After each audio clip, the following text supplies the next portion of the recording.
Hello दोस्तों, आपका स्वागत है एमसीपी मोहब्बत वाले यूट्यूब चैनल पर। आज हमने बहुत दिनों के बाद कुछ टॉपिक साइंस एंड टेक्नोलॉजी का लेकर आए हैं, जो सीएससी यूपीएससी के प्रीलिम्स पेटी में एक दो क्वेश्चन यहाँ से आते हैं। तो आज इसका केवल बेसिक स्ट्रक्चर ही देंगे। कल से इसका एडवांस जो अंदर का इंटरनल का टॉपिक है वो हम देंगे। तो वीडियो स्टार्ट करने से पहले, टॉपिक में आने से पहले एक मैं कुछ कहना चाहता हूं कि अपनी हैसियत बनानी हो, अगर अपनी हैसियत बनानी हो तो आसमान की तरह बनाओ। अगर अपनी हैसियत बनानी हो तो आसमान की तरह बनाओ, क्योंकि जमीन कितनी ही महंगी क्यों ना हो, लोग खरीद ही लेते हैं। तो इसलिए मैं सभी से बोलते हैं कि अपनी कैरियर को ऐसा बनाओ, खुद को ऐसा सक्सेस करो कि आज जो लड़के तुम्हें ब्लॉक और रिजेक्ट कर रहे हैं, कल तुम्हें सिलेक्ट और सर्च करें। तो अपने आप को ऐसा बनाओ। तो टाइम को विलंब न करते हुए मैंने अपने टॉपिक पे आते हैं। और टॉपिक में मार्कर पेन किधर है छोटी? चलिए कोई दिक्कत नहीं, पेन से ही लिख लेंगे। तो अपने टॉपिक पे आते हैं। टॉपिक हमारा है कार्य शक्ति और ऊर्जा, work energy and power. Work energy and power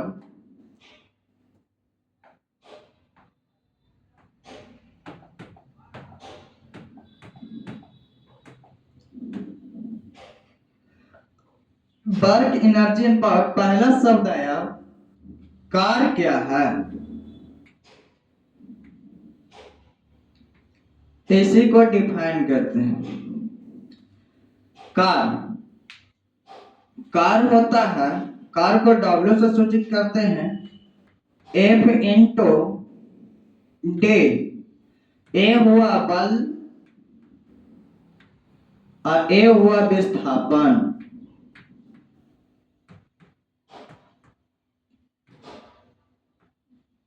यानी कि किसी वस्तु पर लगाया गया बल और उस वस्तु को विस्थापन करने के गुणनफल को कार्य कहा जाता है।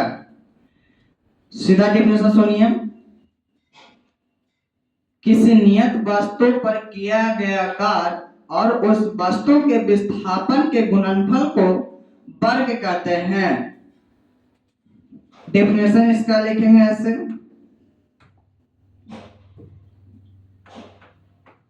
किसी नियत वस्तु पे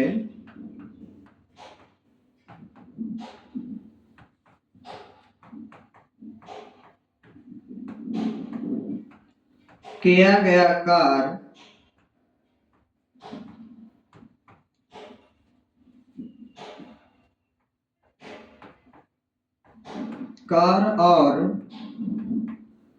और विस्थापन के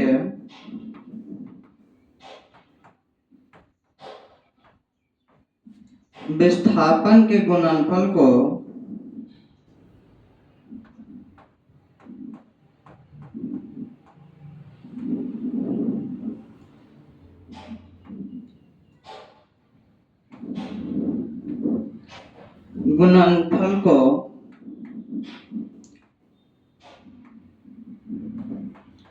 वर्ग कहते हैं।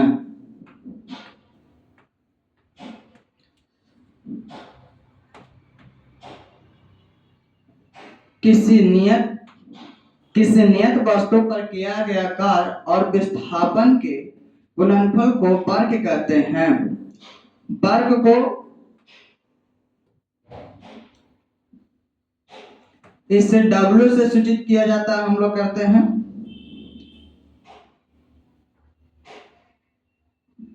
कार्य शक्ति और ऊर्जा, तो इसे W से सूचित करते हैं। तो कार्य हो गया W, F इंटू डी हुआ। तो एफ का एस इसका मात्रक होगा। डब्ल्यू बराबर क्या हुआ दोस्त? डब्ल्यू बराबर एफ इंटू डे। इसका मात्रक होता है, इसका मात्रक अगर निकालना है कार का, तो इसका होता है न्यूटन। विस्थापन एक प्रकार का दूरी, लंबाई और चौड़ाई, ऊंचाई ही हो सकता है, तो इसका होता है मीटर। तो इसी को न्यूटन मीटर को ही हम लोग बोलते हैं क्या? जूल। क्या बोलते हैं? जूल। तो कार को किस चीज में मापा जाता है? जूल में मापा जाता है, क्योंकि इसी को न्यूटन मीटर को हम लोग जूल बोलते हैं और कार का ऐसा मात्रक जूल होता है। अगला चलिए, अगला वर्ड है कार ऊर्जा और शक्ति। ऊर्जा,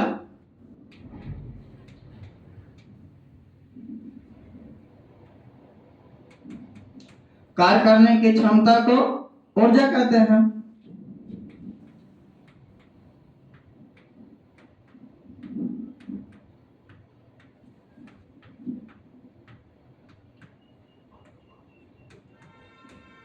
कार्य करने की क्षमता को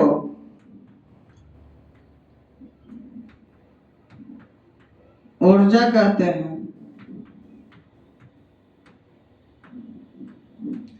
इसका भी मात्रक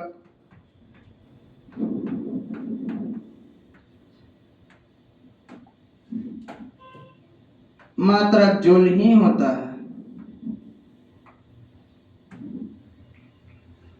यानी कि कार और ऊर्जा का ऐसा मात्रक जूल होता है। ऊर्जा, कार्य करने की क्षमता को ऊर्जा कहते हैं, इसका भी ऐसा मात्रक जूल ही होता है। आम भाषा में इसे न्यूटन मीटर भी कह सकते हैं।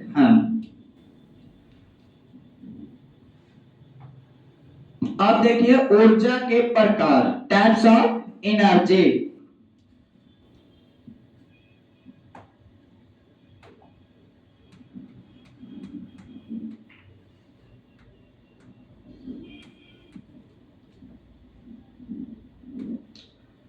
Types of energy. ऊर्जा का कई रूप होता है। इसे हम वही ऊर्जा पढ़ेंगे जो हमारे काम के लिए है, क्योंकि यूपीएससी का सीएससी एग्जाम का, सेंट्रल एग्जाम का सिलेबस तो बहुत अथाह है, उतना पढ़ पाएंगे हम लोगों को ज्ञाता नहीं बनना है। हम लोगों को ऐसा पढ़ना है, सटीक पढ़ना है, स्ट्रेटेजी के पश्चात पढ़ना है कि कम पढ़ते हुए एग्जाम में ज्यादा से ज्यादा क्वेश्चन बन जाए। हम लोग का ज्ञाता थोड़ा ना बन, ज्ञाता बनना है तो एक ही विषय पढ़िए, एक ही विषय कोर्स रचयिता बन जाइए, आपका नाम होगा, बुक बिकेगा, फैमिली चलेगा, उससे ये सेल्फ फैमिली चलेगा। इसलिए हम लोगों का व्यू रहता है कि ज्यादा से ज्यादा एग्जाम में क्वेश्चन अटेम्प्ट कर सकें, राइट अटेम्प्ट करें, क्योंकि नेगेटिव मार्किंग भी रहती है। तो टाइप्स ऑफ एनर्जी, एनर्जी का कई रूप होता है। तो इसे पहला द्रव्यमान ऊर्जा।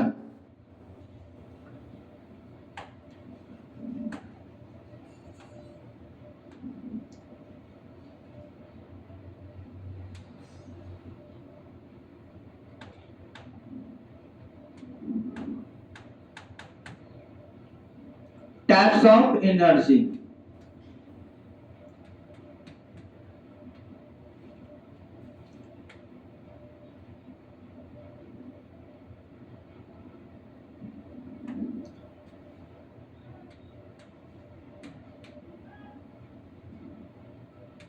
टाइप्स ऑफ एनर्जी,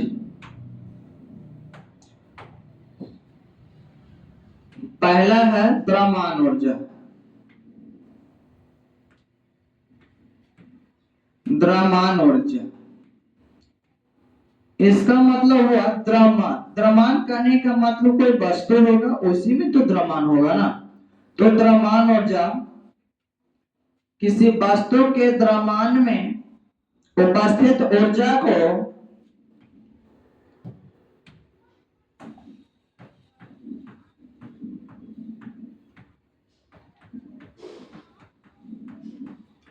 किसी वस्तु के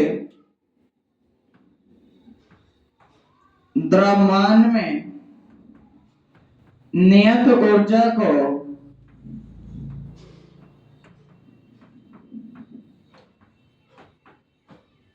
मास ऑफ एनर्जी कहते हैं।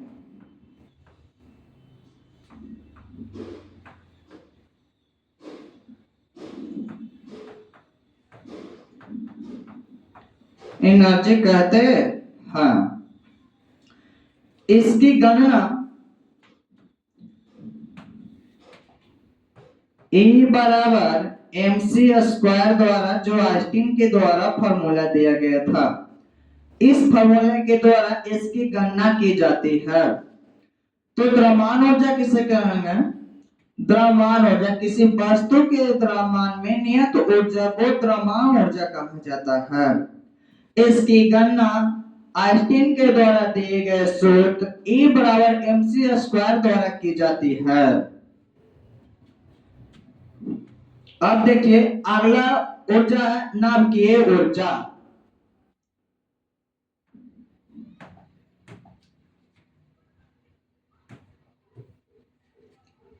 दूसरा है नाभिकीय ऊर्जा।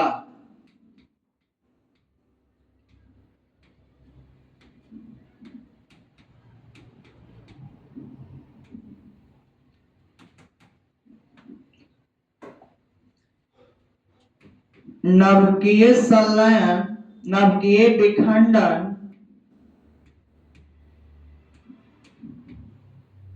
और नाभिकीय संलयन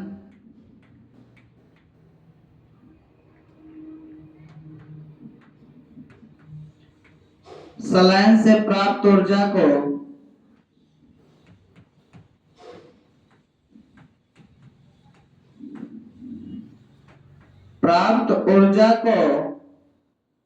नाभिकीय ऊर्जा कहा जाता है।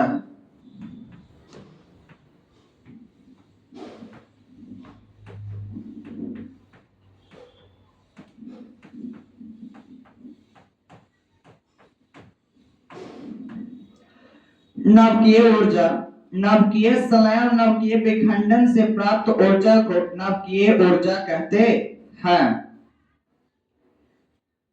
एक शेर शायरी सुन लीजिए। हमारे पास बहुत सारे शेर शायरी हैं, मोटिवेशनल बातें भी हैं। क्या आप जानते हैं कि सुपर कार में दो ही सीट क्यों होती है? सुपर कार में दो ही सीट क्यों होती है? क्योंकि बनाने वाले भी जानते हैं कि यहां तक पहुंचने के लिए अकेले ही सफर करने पड़ता है। जो भीड़ में सफर करता है वो बस का सफर ही करते रह जाता है। इसका कहने का मतलब, ये मोटिवेशनल बातें का मतलब, जो सुपर कार खरीदता है कई लाख का होता है, तो उससे प्राप्त करने के लिए अकेले ही मेहनत करना पड़ता है। तो इससे मोटिवेशनल बातें फिर से सुन लो। सुपर कार में दो ही सीट क्यों होता है? क्योंकि बनाने वाले भी जानते हैं कि यहां तक पहुंचने के लिए अकेला ही भागना पड़ता है। जो भीड़ों के साथ भागता है वो बस का सफर ही करते रह जाता है। तो इसलिए अपनी करियर बनानी है तो सबके पीछे हटाइए, खुद के देखिए। कभी कभी दोस्ती यार, जब माइंड रिलैक्स होने के लिए दोस्ती यार के साथ चल गए, कुछ बातें कर ली है, कोई चीज का बात करनी है, पढ़ाई से हटकर बिल्कुल बात करनी है, तो अपनी करियर ऐसे ही बनाओ दोस्त, ठीक ना। चलो अगले देखते हैं। अगला हमारा होगा विद्युत ऊर्जा।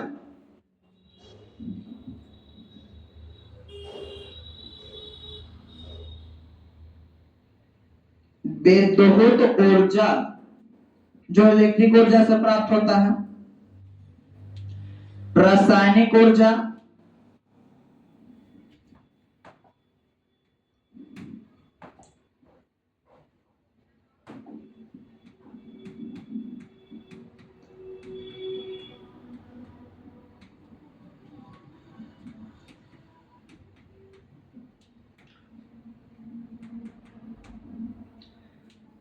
जो रासायनिक अभिक्रिया के द्वारा ये ऊर्जा की प्राप्ति होती है।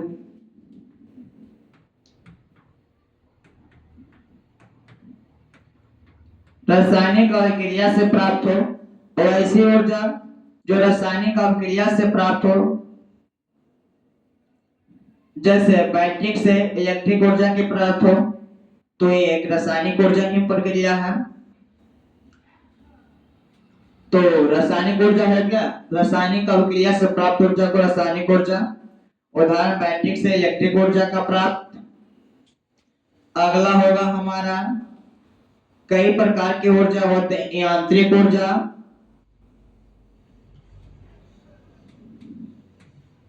चौथा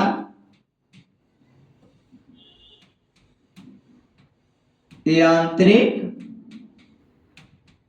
ऊर्जा। इसे दो भागों में बांटते हैं।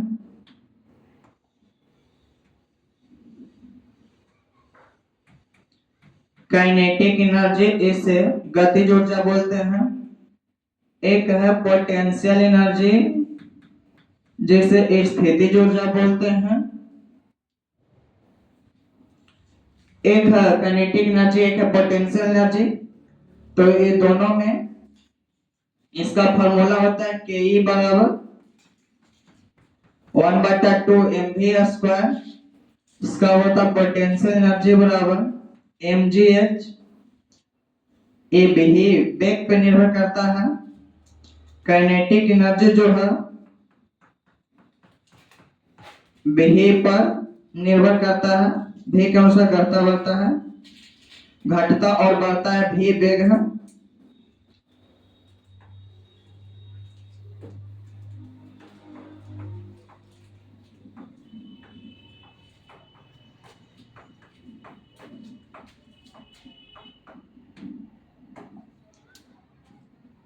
पोटेंशियल एनर्जी स्थितिक ऊर्जा एच पर निर्भर करता है,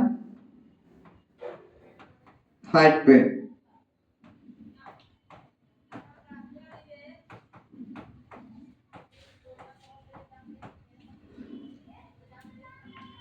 अब चलते हैं ऊर्जा का संरक्षण के नियम पे।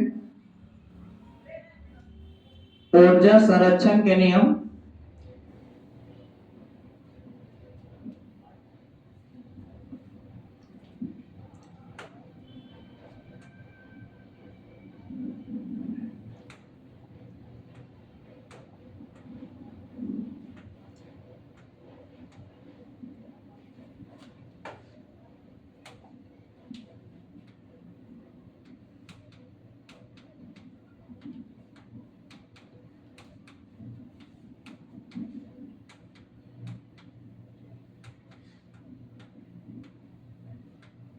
Law of conservation of energy.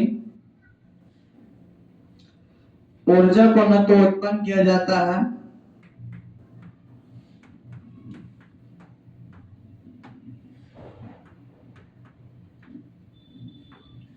और न ही नष्ट किया जाता है।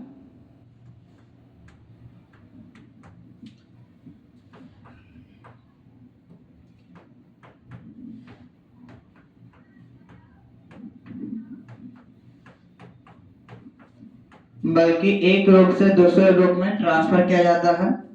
उसे law of conservation of energy कहते हैं। तो बल्कि जैसे एग्जांपल में सौर पैनल को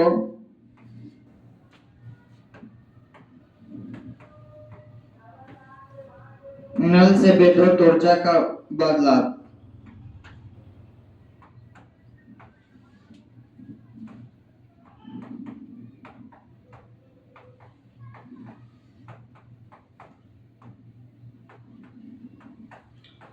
बदलाव ऐसे कई सारे एनर्जी होते हैं।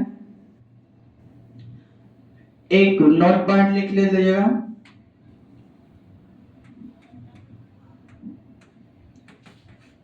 द्रव्यमान ऊर्जा नाभिकीय ऊर्जा में